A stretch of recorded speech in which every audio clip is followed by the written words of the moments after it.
Hallelujah, praise the Lord. Welcome to our YouTube channel. Hallelujah, जय मसीह की। आपका हमारे YouTube चैनल में स्वागत है। As we are in the series of talking about the basic Christian faith, basic Christian भरोसे के बारे में जैसे हम बात कर रहे हैं, we are in the 9th class, हम अपने 9वें क्लास की तरफ आ गए हैं, which is the last second. जो कि हमारा आखिरी के पहले वाला है। We thank God for leading us this far, परमेश्वर का धन्यवाद करते हैं हमें इतने दूर तक लाने के लिए, and we believe that within the coming week we will complete our series. और हम ये आशा करते हैं कि आने वाले हफ्ते में हमारा ये सीरीज खत्म हो जाए। And today's topic is Christian life. और आज का हमारा विषय है मसीही जीवन। In Christian life, we're going to talk two important things, मसीही जीवन के बारे में हम दो महत्वपूर्ण चीज के बारे में बात करेंगे, which is quiet time and fellowship. जो है मनन और मसीही संगति। Science says that there are 7 signs of life or being alive. वैज्ञानिक ये कहते हैं कि 7 चिन्ह हैं जिंदा रहने के और या फिर बचे रहने के। One of the signs is growth and change. पहला जो चिन्ह है वो है बढ़त या फिर परिवर्तन। We know that a plant is alive by seeing its growth and changes. हम एक पौधे को देख के कह सकते हैं कि वो जीवित है उसके परिवर्तन को देख के। A real plant will bear a leaf and will bear flower and fruits. एक असली पौधा जो जीवित है वे फल देंगे और उनके फूलों के द्वारा हम देख सकते हैं कि वो जीवित है। Any artificial flower or plant will never grow, will never change. You can keep in your house as long as you want. हाथों से बनाए हुए पेड़ पौधे या फिर फूल को हम देख सकते हैं कि वे कभी बढ़ेंगे नहीं या कभी परिवर्तित नहीं होंगे। A living baby shows changes and growth.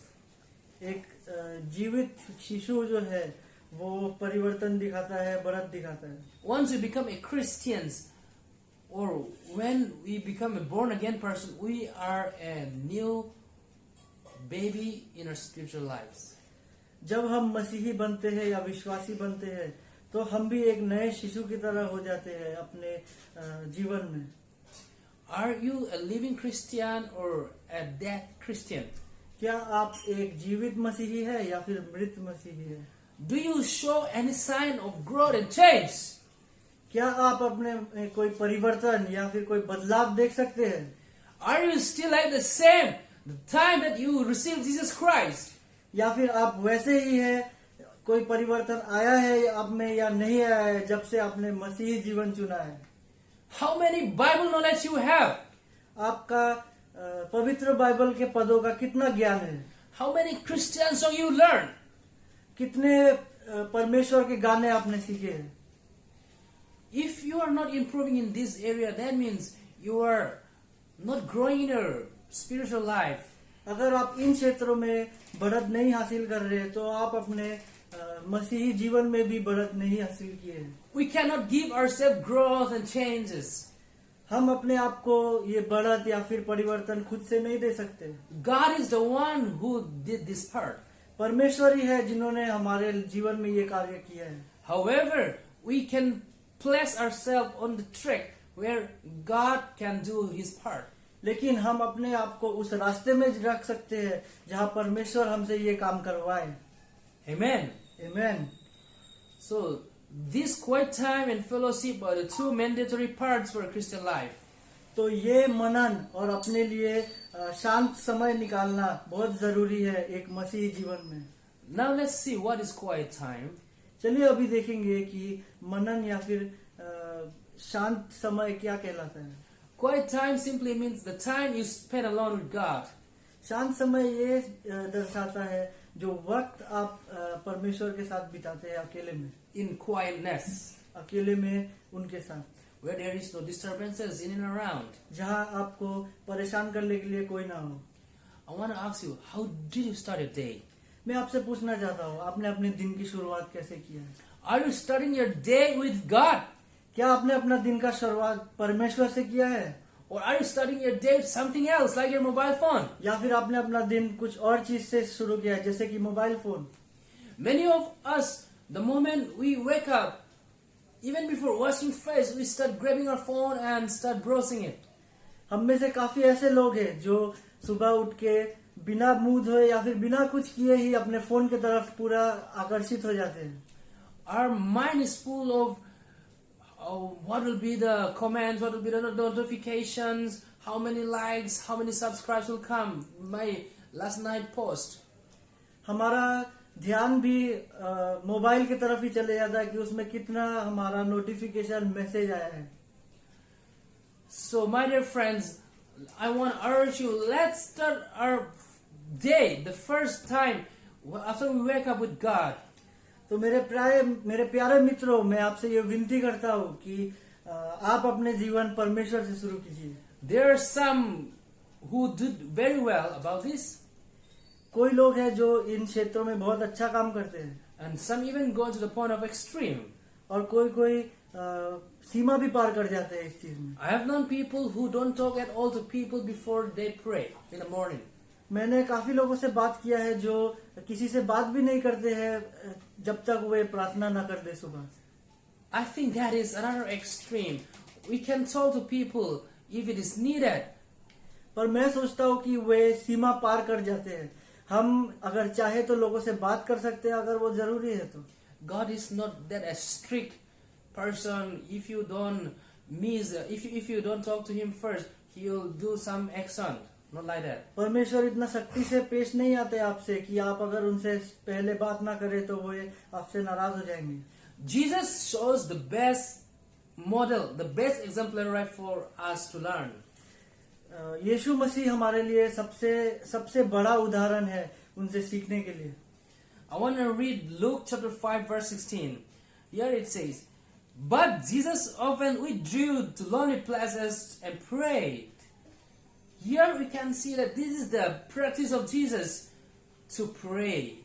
यहाँ हम देख सकते हैं कि यीशु मसीह ने प्रयास किया है कि कैसे वे प्रार्थना करें. The Bible mentions many times that Jesus prayed alone. पवित्र बाइबल हमें ये बहुत बार दिखाया है कि यीशु मसीह अकेले में प्रार्थना करते हैं.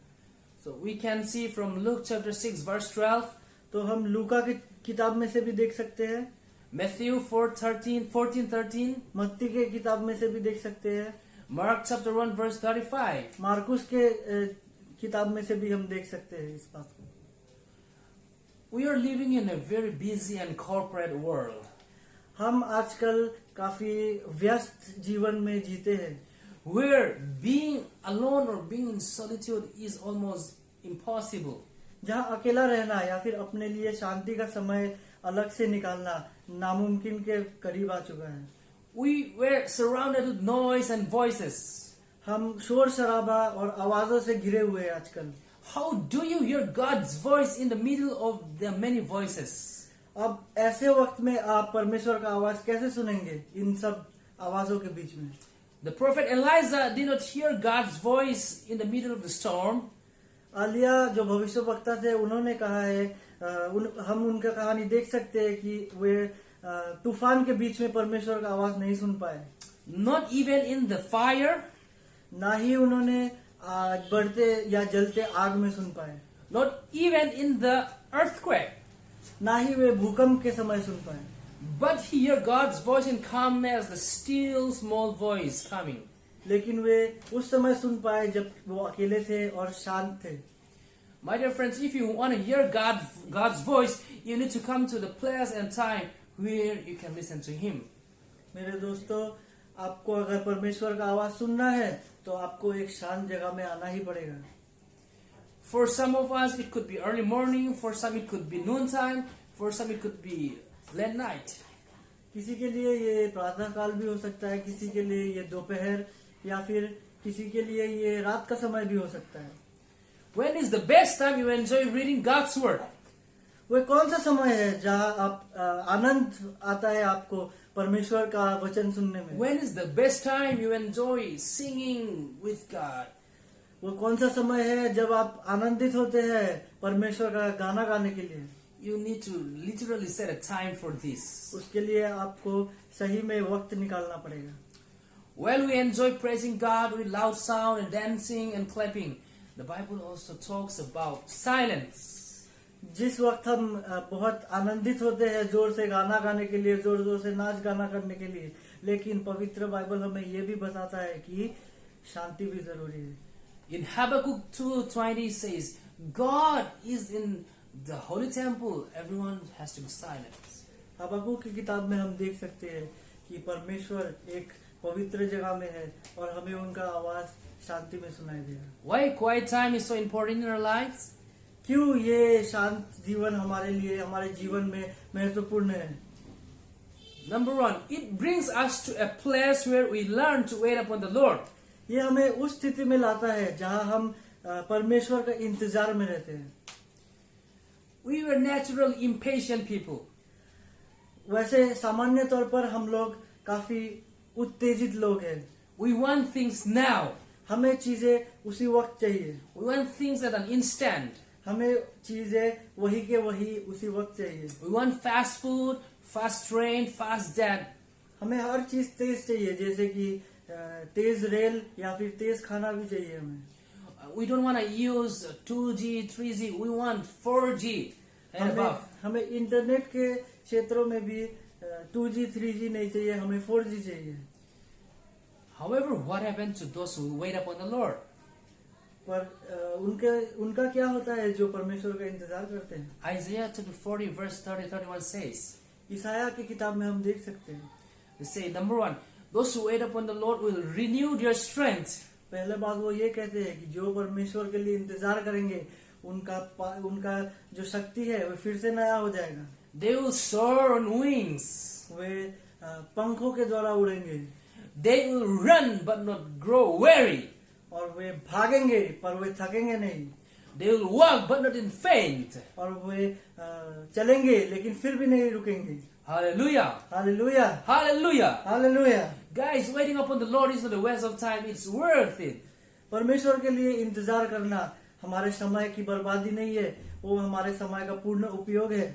Amen. आमेन. Number two, दूसरा, waiting or quiet times help us to silence all other voices and help us to hear the one voice.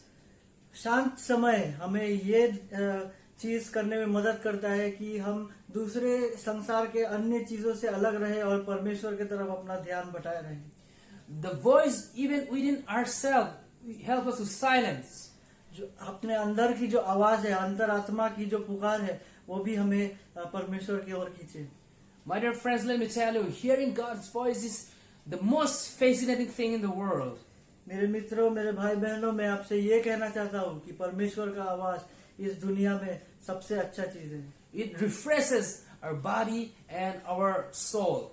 परमेश्वर का आवाज हमारे हृदय को परिवर्तित कर देता है और उसे नया बना देता है. Hallelujah. Hallelujah. I want to illustrate about this with the life of Albert Agato. मैं इस बात को उदाहरण के तौर पे दिखाना चाहूंगा एक महान आदमी के द्वारा जिनका नाम अल्बर्टो अगाटो है. In the 3rd and 4th century, between these, he practiced something extraordinary. तीसरे और चौथे दशक में वे कुछ अजीबोगरीब चीजों का प्रयास करते थे. I want us to learn a lesson from him about the hunger he has for God. मैं आपसे आप लोग को ये विनती करता हूँ कि आप उनसे ये सीखे कि उनके परमेश्वर के प्रति क्या भूख है. He put a stone in his mouth for 3 long years. 3 सालों तक उन्होंने अपने मुंह में पत्थर रखा. He took it out only for food. वे सिर्फ पत्थर को अपने मुंह से निकालते थे ताकि वे भोजन कर सके या खाना खा सके. He did this. He want to practice the discipline of silence. वो ये इसीलिए किए क्योंकि वो अनुशासन में रहना चाहते थे और शांति से रहना चाहते थे. Today we can do a lot of things. आज हम बहुत सारी चीजें कर सकते हैं. What about meditation? ये ध्यान के बारे में, ध्यान करने के बारे में क्या कहता है? Pastor Rick Warren says, pastor Rick Warren ने कहा है, when you think about your problem again and again, that is called worry. जब आप अपने समस्याओं के बारे में बार बार सोचते हैं उसे कहते हैं चिंतित होना. But when you think about God's word deeply, it is known as meditation. पर आप जब परमेश्वर के वचन के बारे में सोचते हैं गहरी तरीके से, उसे कहते हैं ध्यान करना. If you know how to worry, you already know how to meditate. अगर आपको चिंतित होना आता है तो आपको जरूर ही ध्यान करना भी आता है, because the process are the same. क्योंकि दोनों पद्धति एक ही है। Eastern understanding and the biblical understanding of meditations are diverse. पूर्वी जो व्याख्या है इसका और जो पवित्र बाइबल की व्याख्या है वो काफी अलग है। According to the Eastern, meditation is about emptiness. पूर्वी वर्ग के लोग के लिए ये ऐसा है, जो ध्यान करना वे मानते हैं वो अपने आप को खाली कर देना दर्शाता है उनके लिए। However, in the biblical view, meditation is about filling the mind. और पवित्र बाइबल के तौर पे ध्यान करना ये दर्शाता है इंसान का अपने हृदय को पूर्ण स्वभाव में भर देना। Okay. In quiet time, we allow God to speak to us. शांत समय में हम परमेश्वर को हमसे बातें करने के लिए कहते हैं। By pondering the chosen passage of the Bible. Bible के रास्ते को चयन किए गए। We ruminate God's word. हम परमेश्वर के वचन के तरफ जाते हैं। It is like cow chewing the cud. ये एक गाय की तरह है जो अपना चारा खा रहा है। When we take time to meditate God's word, जब हम समय निकालते हैं ताकि हम ध्यान कर सके परमेश्वर के वचन की तरफ, it brings us to the right interpretation, वह हमें सही व्याख्या की तरफ ले जाता है, and the right interpretation brings us to the right application. और सही व्याख्या में सही तरह अपने जीवन में लागू करना सिखाता है। And when you focus on God's word, और जब आप परमेश्वर के वचन की तरफ ध्यान देते हैं, your perspective changes. आपका दृष्टि बदल जाता है। You begin to think like God. आप परमेश्वर की तरह सोचने लग जाते हैं। You begin to act like God. आप परमेश्वर की तरह काम करने लग जाते हैं। Amen. Amen. Therefore, your vertical relationship is directly proportionate to your horizontal relationship. तो फिर आपका सीधा व्यवहार आपके टेढ़े व्यवहार के साथ मेल खाता है। The better your relationship is good with God, is the better you relate better with people. जितना आपका परमेश्वर के साथ बंधन है, जितना अच्छा है, उतना आप लोगों से भी अपना बंधन अच्छा कर सकते हैं। Amen. Amen. Now let's go to the second section. दूसरे पड़ाव की तरफ हम चलेंगे। It is about fellowship. ये संगति के बारे में। Man is also a social being. इंसान भी एक सामाजिक व्यक्ति है। We need others in our life. हमें दूसरों की जरूरत है अपने जीवन में। That is why God created man and woman. इसीलिए परमेश्वर ने स्त्री और पुरुष को बनाया है। And God blesses them to multiply. और परमेश्वर ने उन्हें आशीर्वाद दिया है ताकि वे बढ़ सके। In our spiritual life too, we need the support of others. हमारे आत्मिक जीवन में भी हमें दूसरे लोगों की सहायता की जरूरत है। We have to grow together with our fellow believers. हमें दूसरों के साथ आगे बढ़ना है, अपने मसीही भाई बहनों के साथ। I want to read one Bible portion, 2 Timothy chapter 2, verse 22. Flee the evil desires of your youth and pursue righteousness, faith, love, and peace, along with those who call on the Lord out of a pure heart. And also Acts 2, 42 to 47. We'll not read this passage. May God bless us through the reading of His Word. परमेश्वर के वचन पढ़ने के द्वारा परमेश्वर हमें आशीष दे। Fellowship comes from the Greek word koinonia. ये जो शब्द है संगति, ये एक ग्रीक शब्द कोइनोनिया से आया है, which means sharing the same boat. जिसे कहते हैं सही एकता को एक दूसरे के साथ बांटना। Okay. Let's pause for a while. Why? You're sweating so much. They were known as a relationship building church. और वे संबंध बनाने के गिरजा के नाम से जाने जाते थे। They have table fellowship, which shows their intimacy and their trust. वे अपने संगति में साथ खाना खाते थे और साथ भोजन करते थे, जो ये दर्शाता है कि वो एक दूसरे की कितनी मदद करते थे, कितने साथ चलते थे। In most cases, being isolated or being alone is associated with negative impact. काफी क्षेत्रों में हम देख सकते हैं कि अकेला रहना या अकेले रहना या शांति में रहना कुछ गलत चीजें दर्शाता है। Those who do not want to mingle with others, they have some personal problems. जो दूसरों के साथ समय बिताना नहीं चाहते हैं, उनका जरूरी अपना निजी कोई कष्ट है। If we see our present scenario, we were asked to stay indoor. अगर हम अभी का समय देखें तो हमें अभी अपने घरों में रहने के लिए कहा गया है। The cause of this is COVID-19. कोविड-19 जो महामारी है उसके वजह से। Please do not contradict me. Quiet time and fellowship. जो मनन है और जो संगति है उसको आप एक चीज ना समझे। Okay. Proverbs says a lot about those who cannot mingle with others. नीति वचन ये कहता है कि उनके बारे में काफी दुखित है जो दूसरे लोगों के साथ समय नहीं बिता सकते हैं। Those who don't want to stay with others are proud people. जो दूसरों के साथ नहीं रहना चाहते हैं वे अपने आप को कुछ महान समझते हैं। They think they know better than others. वे सोचते हैं कि उन्हें दूसरों से ज्यादा पता है। They are selfish and stingy people. वे काफी ज्यादा तौर पे वे अपने बारे में सोचते हैं और वे अपने आप को दूसरों से दूर रखते हैं।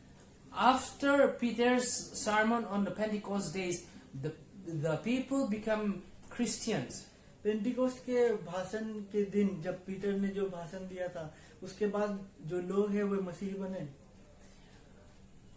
The sign of the changes can be seen.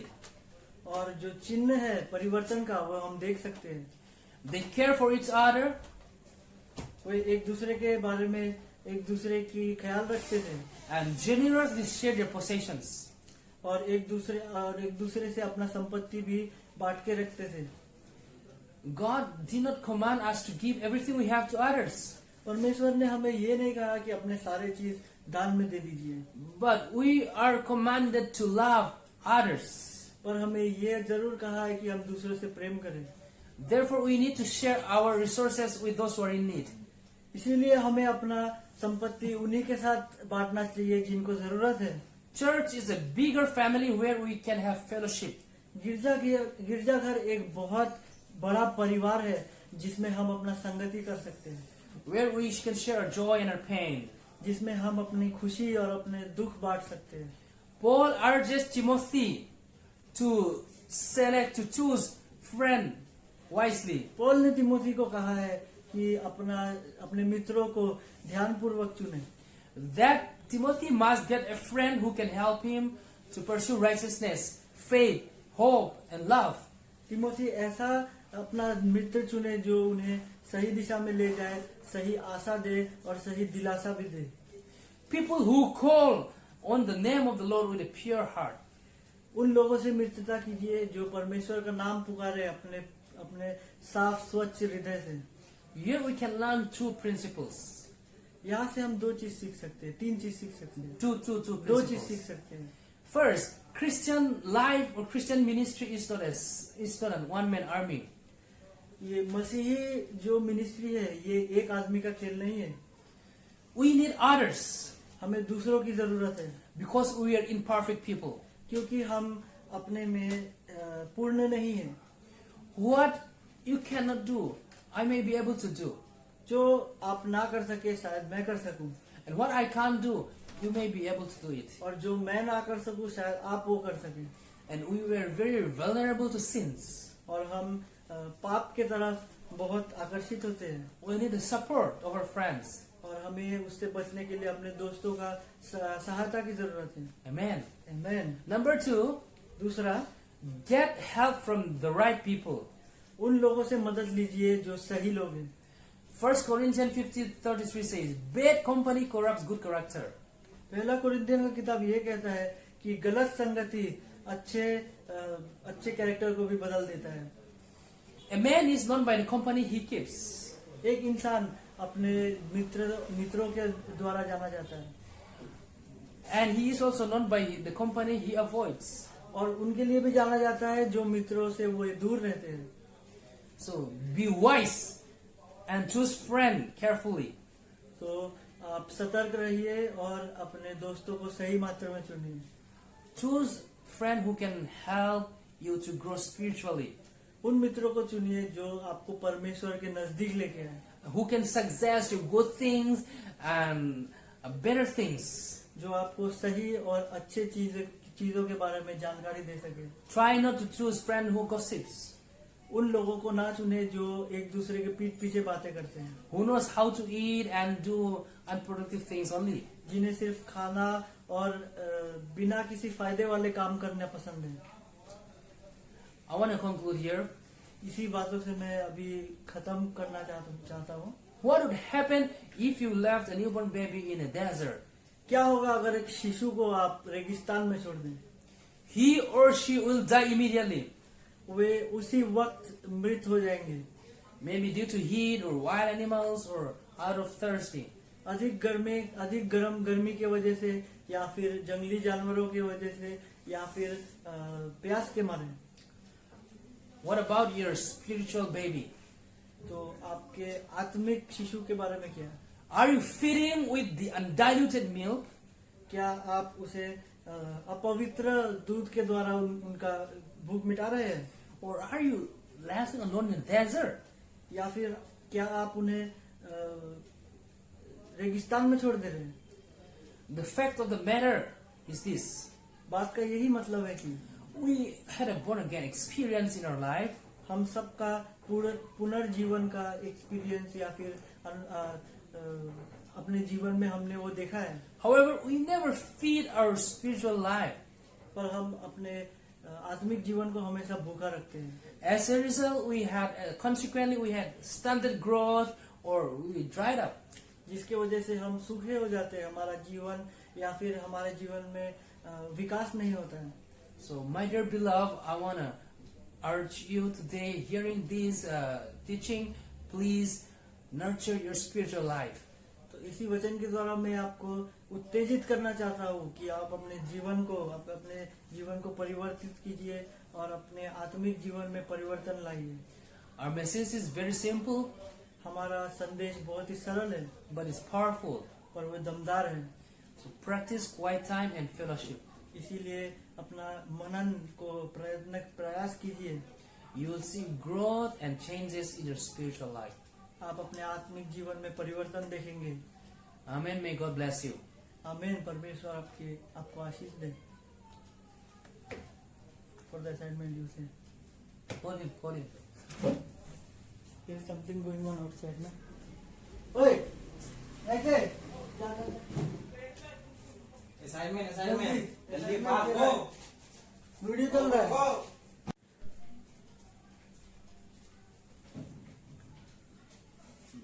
For this assignment, I want you to practice quiet time. इस आगे आने वाले कार्य के लिए मैं चाहता हूँ कि आप शांति या फिर शांति का प्रयास करिए। For this, you need to give minimum 30 minutes. आप इसके लिए अपने आप को 30 मिनट का समय दीजिए। You can choose any Bible passage आप कोई भी बाइबल के पद को चयन कर सकते हैं which is not so long. जो कुछ ज्यादा बड़ा नहीं है, Take time to read and meditate. और समय लीजिए उसे पढ़ने के लिए और उसमें ध्यान करिए। Ask God to help you to understand. परमेश्वर का मदद मांगिए और उनसे मांगिए कि वो आपकी मदद करें। And write down new things which you learned through these meditations. और नए चीजों को लिखिए जो आप ये ध्यान करने के जरिए आप जान पाए। Do not write which you already know or which you got from others, okay? वो चीज मत लिखिए जो आप किसी और से जानकारी लिया है या फिर आपको पहले से पता है। I may suggest you to meditate upon Psalms 23. मैं आपको बता सकता हूँ कि आप साम के चैप्टर में से भी ध्यान कर सकते हैं। Psalms number 23. साम्स के 23वां पद से। Okay. If you want to meditate on any other verse or any other passage, it's up to you. आप अगर कोई और पद के द्वारा ध्यान करना चाहते हैं तो ये आपके ऊपर है। So please do it, and we want to see the things you got from God, the blessings. तो फिर मैं विनती करता हूँ कि आप इस कार्य को कीजिए और आप अपने जीवन में परिवर्तन देखेंगे परमेश्वर के द्वारा। Man, God bless you. आमेन। परमेश्वर आपको आशीष दे।